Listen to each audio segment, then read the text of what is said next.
Apreciados hermanos, contextualizo y explico la palabra del domingo tercero del tiempo de Adviento, también llamado en latín gaudete, que significa regocijaos. Nos motiva a la alegría y nos anima para preparar la solemnidad de la Navidad del Señor. La primera lectura está tomada del libro del profeta Sofonías, capítulo tercero, versículos 14 a 18. Sofonías es contemporáneo con Nahum y Jeremías. Comenzó a predicar por el año 624 a.C. bajo el reinado del rey Josías, tal vez antes de que este rey comenzara la reforma religiosa en Israel. El capítulo tercero del libro comienza con unas palabras de lamento. ¡Ay de Jerusalén, la ciudad rebelde! Es que Israel se encuentra en uno de los momentos más difíciles de su historia. En la ciudad santa todos están corrompidos, el rey, los sacerdotes, los profetas, los jueces. El pueblo ha abandonado la fe y traicionado a su Dios. ¿Qué hacer en una situación como esta? Sofonías no tiene otra alternativa. Comienza a amenazar con desastres. Las primeras palabras que pronuncia el nombre de Dios son: acabaré con todo en la superficie de la tierra. Acabaré con hombres y animales. Se acerca el día del castigo, día de cólera, día de angustia y aflicción, día de destrucción y desolación, día de oscuridad y tinieblas, día de trompetas y gritos de guerra. Y con este tono continúa hasta el final del libro, que solo tiene 3 capítulos. Pero de un momento a otro, como un contraste inesperado, surge la profecía de nuestra lectura. Grita, ciudad de Sión, lanza vítores Israel, festeja lo exultante Jerusalén capital, que el Señor ha expulsado a los tiranos, ha echado a tus enemigos. El Señor dentro de ti es el Rey de Israel, y ya no temerás nada malo. Aquel día dirán a Jerusalén: no temas, Sión, no te acobardes. El Señor tu Dios es dentro de ti un soldado victorioso que goza y se alegra contigo, renovando su amor, se llena de júbilo por ti como en día de fiesta. El cambio de tono es tan evidente como inesperado e inexplicable. ¿Cómo pasa el profeta de las amenazas a una invitación a la alegría, a la serenidad, a la confianza? ¿Qué ha sucedido en Jerusalén? ¿Se ha convertido el pueblo? ¿Ha cambiado de vida? ¿Han hecho penitencia? No. La razón es otra. El Señor ha revocado la sentencia. Jerusalén no será castigada. Ya no temerá nada malo. Israel ha sido una esposa infiel, es cierto, ha traicionado a su Dios, pero Él no la alejará de sí para siempre. La renovará con su amor y ella volverá a ser tan hermosa como una joven. Se convertirá en el consuelo de su esposo, quien será feliz con ella, exultará de alegría como en día de fiesta. Por tanto, los castigos anunciados por el profeta quedan a un lado. Es más, este texto nos aclara en qué consiste el día de la ira de Dios que está presente en la Biblia. No es el momento en que el Señor pierde la paciencia y se enoja por la maldad del hombre y quiere castigarlo, no. Por el contrario, es el día en que hace triunfar por fin su amor. Es que la ira de Dios no se manifiesta contra el pecador, sino contra el pecado. Por tanto, no hay que tener miedo a nuestro Padre del cielo.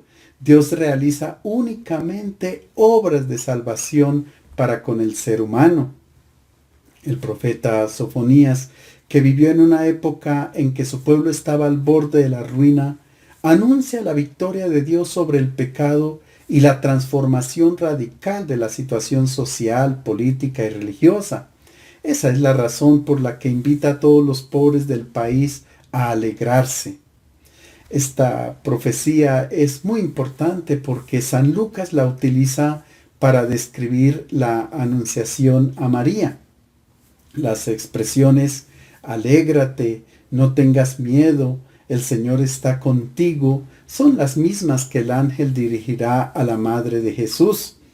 El evangelista las retoma para afirmar que la profecía se ha cumplido cuando en María el Hijo de Dios ha tomado nuestra naturaleza mortal.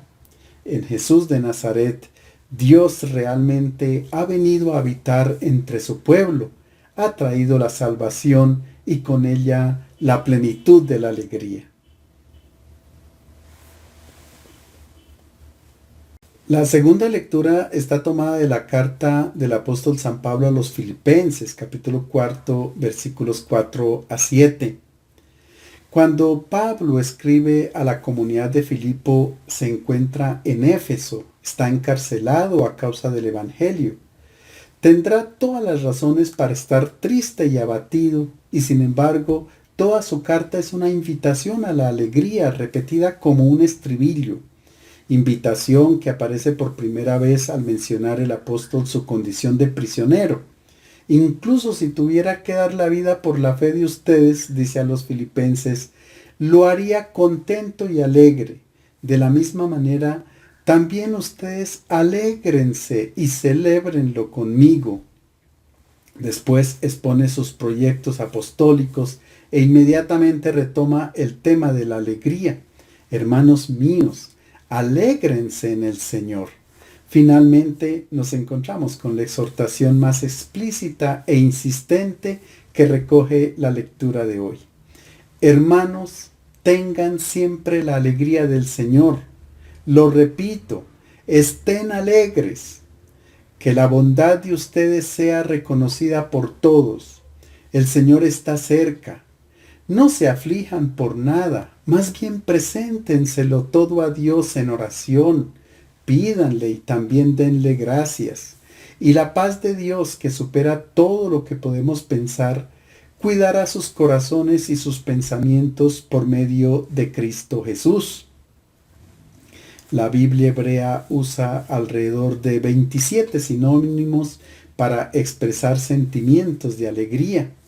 Nada más contrario a la Biblia que una religión del victimismo, del mal humor, de caras largas que a veces se perciben incluso en nuestras asambleas litúrgicas. No sé cómo surgió una tendencia o una cierta piedad en la que el cristianismo se percibe como algo triste. Eso no es cristiano. El motivo por el cual los filipenses tienen que alegrarse no es por el éxito en la vida, la buena salud, la abundancia de los bienes, la ausencia de preocupaciones. Pablo y los filipenses tenían las mismas que tenemos nosotros hoy, sino la certeza de que el Señor está cerca. Este es el motivo de la alegría. Este es el pensamiento que acompaña al cristiano y que lo convierte en una persona amable, atenta, generosa con todos. La fe da la certeza de que todo lo que sucede forma parte del plan de Dios y por consiguiente todo terminará bien. Los que están animados por esta confianza nunca se desesperan, no se dejan llevar por la ansiedad ni caen en la angustia, sino que exponen al Señor cada necesidad en la oración y de esta unión con Dios obtienen como regalo la paz. El Evangelio está tomado de San Lucas capítulo 3, versículos 10 a 18. Se trata de la predicación de Juan el Bautista. Recordemos que Juan, como veíamos en el Evangelio del domingo anterior, predicaba un bautismo de conversión. Ahora bien, conversión en griego se dice metanoia y se trata de un cambio de mentalidad. Significa darle la vuelta a la escala de valores con la cual actuamos en la vida. Poner en la cima de la escala el sentido de la vida y el conocimiento de Cristo. Y a los otros valores, incluso a los bienes materiales, darles el puesto adecuado. En su predicación, el Bautista también decía, muestren frutos de sincero arrepentimiento. Los frutos son la consecuencia del cambio de mentalidad y el Bautista explica hoy en qué consisten estos frutos de la conversión. Aparecen 3 grupos distintos, pero todos formulan la misma pregunta: ¿qué tenemos que hacer? En aquel tiempo la gente preguntó a Juan: entonces, ¿qué debemos hacer? Les respondía: el que tenga 2 túnicas, dé una al que no tiene, otro tanto el que tenga comida. Esta pregunta que la gente dirige a Juan aparece varias veces en la segunda obra de Lucas, en el libro de los Hechos de los Apóstoles. Después de Pascua, Pedro dice a la gente: ustedes no acogieron al Mesías, han cometido un crimen, han condenado y ajusticiado el Hijo de Dios. Y la gente responde: hermanos, ¿qué tenemos que hacer? También cuando Pablo y Silas fueron liberados milagrosamente de la cárcel por un terremoto, el carcelero no los encontraba y se quería quitar la vida. Pablo le gritó que no se hiciera daño porque ellos aún estaban allí. Después de sacarlos, dijo el carcelero: señores, ¿qué debo hacer para ser salvo? También cuando Pablo cuenta su experiencia del encuentro con Cristo, al ser iluminado dice: ¿qué debo hacer, Señor? Se trata de una pregunta programática. Indica la total disposición para aceptar la voluntad de Dios por parte de aquellos que son conscientes de estar fuera del camino y están decididos a cambiar de vida. Buscan una indicación sobre la ruta a seguir, porque el cambio de vida sucede después de que se cambia de mente y de corazón.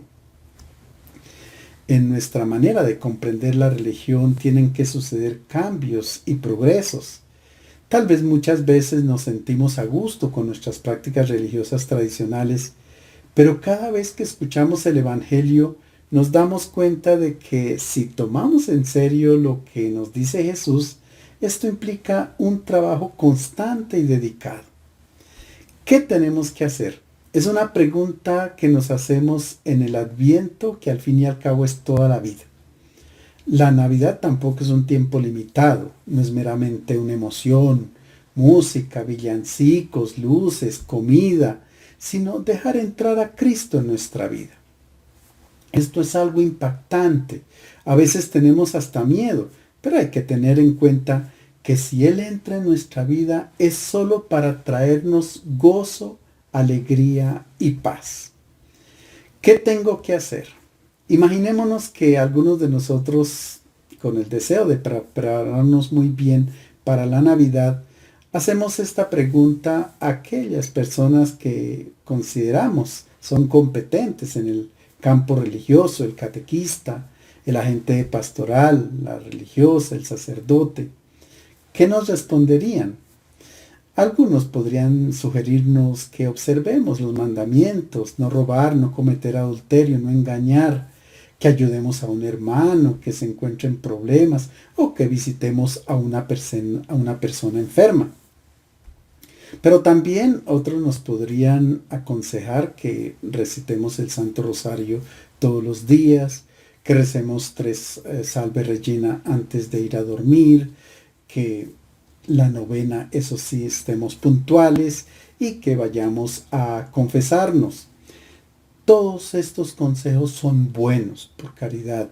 Sin embargo, el bautista no elige este camino. No sigue nada de específicamente religioso, no recomienda prácticas devocionales, ceremonias penitenciales como cubrirse el rostro, la cabeza con ceniza, ayunos, oraciones, retiros en el desierto, no. Exige algo muy concreto: una revisión radical de la propia vida desde el principio ético del amor a los hermanos. Dice a sus oyentes: el que tenga 2 túnicas deberá compartir con el que no tiene, y el que tenga comida debe hacer lo mismo. La primera petición que Juan hace al pueblo y que tendríamos que hacer nuestra si queremos que realmente Jesús venga a nuestra vida, es el desapego de los bienes de este mundo. Ellos son importantes, pero en su respectivo lugar. Se tendrá que eliminar el instinto de acumular, acaparar, como si nunca tuviéramos lo suficiente. El Bautista dice, domine este instinto y piense en quien tiene necesidad. Por tanto, si tiene 2 túnicas, hay que darle una a quien no la tiene. Y este es el primer fruto de la conversión. En otras palabras, Juan nos previene del pecado de omisión, porque en la carta de Santiago se dice, quien sabe hacer el bien y no lo hace, comete pecado. Y en la primera carta de Juan, capítulo 3, pero si alguien es rico y ve a su hermano en necesidad y no siente el deseo de ayudarlo, ¿cómo puede vivir el amor de Dios en él? Este es el pecado de omisión. No hacer el bien cuando yo lo puedo hacer. La primera carta de Juan también dice, hijitos míos, no amemos de palabra ni de lengua, sino de hecho y en verdad. El Bautista hace un llamado para entrar en una sociedad nueva, donde no se acumula ni se acaparan los bienes de este mundo, sino que se comparten con quien tiene necesidad. La justicia de Dios es ver a todos sus hijos felices, que tengan una vida digna. Y nosotros todos colaboramos para lograrlo. La consecuencia de la paternidad de Dios es la fraternidad de todos los hombres. Escuchemos qué sugiere el Bautista al segundo grupo. Fueron también algunos recaudadores de impuestos a bautizarse y le preguntaban, Maestro, ¿qué debemos hacer? Él les contestó, no exijan más de lo que está ordenado.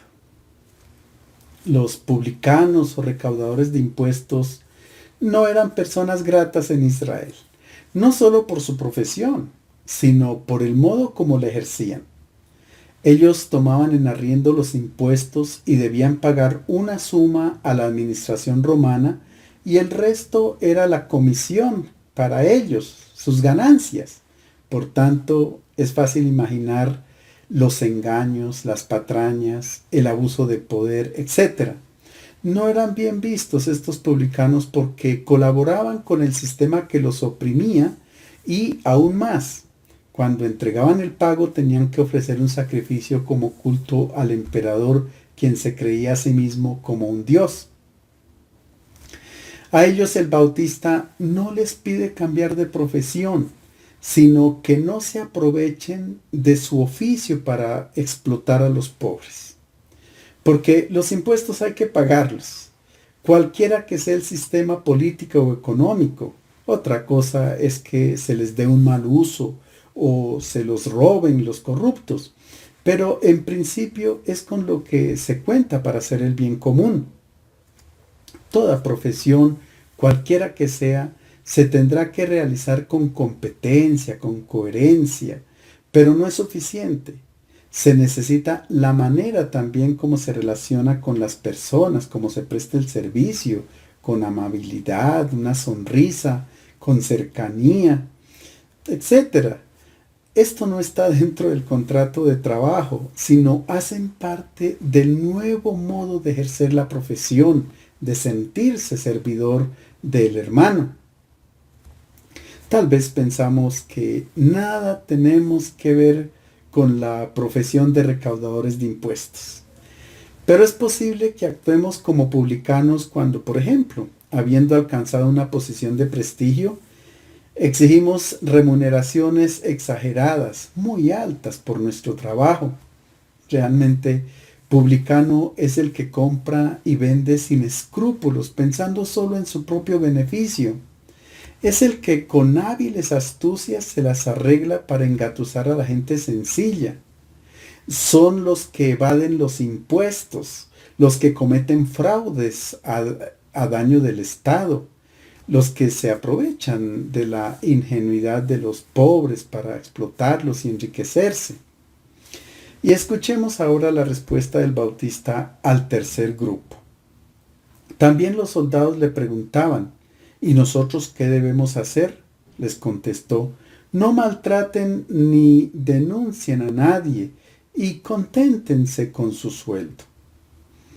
Hubiéramos esperado que Juan les hubiera aconsejado despojarse del uniforme, dejar las armas, no combatir, Pero el imperio estaba en tiempo de paz, así que los soldados debían solo mantener el orden, impedir que se desarrolle la violencia. Por tanto, ellos son necesarios.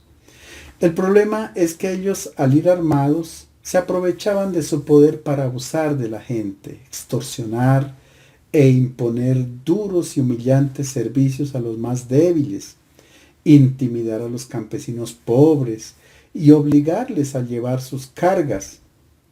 El Bautista les pide no maltratar a nadie y contentarse con su salario. Los soldados de aquel tiempo son el símbolo de aquellos que abusan de su poder. El que se aprovecha del puesto que ocupa, de la profesión que desempeña, para dominar y oprimir a los demás. Ahora el texto nos presenta una expectativa y una esperanza que tenía todo el pueblo. Como el pueblo estaba a la expectativa y todos se preguntaban por dentro si Juan no sería el Mesías, Juan se dirigió a todos: yo los bautizo con agua, pero viene uno con más autoridad que yo, y yo no soy digno para soltarle la correa de sus sandalias. Él los bautizará con Espíritu Santo y fuego. En su mano tiene el aventador y limpiará su era y recogerá el trigo de su granero, pero la paja la quemará con fuego que no se apaga. Con otras muchas palabras de consolación anunciaba al pueblo la buena noticia. El Adviento, que dura toda la vida, es una preparación constante y permanente para acoger a Cristo y para que su Evangelio entre en nuestra vida. Pero en el tiempo de Jesús, la esperanza que tenía el pueblo era que se cumplieran todas las profecías que habían sido anunciadas a sus padres, es decir, que el Señor diera inicio al mundo nuevo que había sido prometido. Juan responde a la gente con 3 imágenes. La primera, la del bautismo, el que hacía Juan, que era un rito de purificación, un baño externo que limpia a la persona, pero él dice que está por llegar uno que trae un agua que no solamente limpia lo externo, sino que se convierte en vida dentro de la persona. La comparación más evidente son las plantas. Hay un agua que las moja o las lava exteriormente, y hay otra agua que la raíz absorbe y que se convierte en linfa o savia para la planta, y así ella puede dar frutos. Esta es la imagen que utiliza Juan. El Mesías traerá un agua que se transformará en vida. Esta agua que Jesús ha traído al mundo es la vida de Dios, el Espíritu, la vida del amor, que ahora es donada a todos los hijos de Dios. Cuando esta vida se manifiesta, crea una sociedad y un mundo nuevos. El bautismo de Jesús vivifica y transforma. Es agua que se convierte en quien la bebe en manantial que brota para vida eterna. Es su espíritu, es el poder de Dios que transforma al hombre viejo en una nueva criatura. Es el cumplimiento de la profecía de Ezequiel. Los rociaré con un agua pura que los purificará.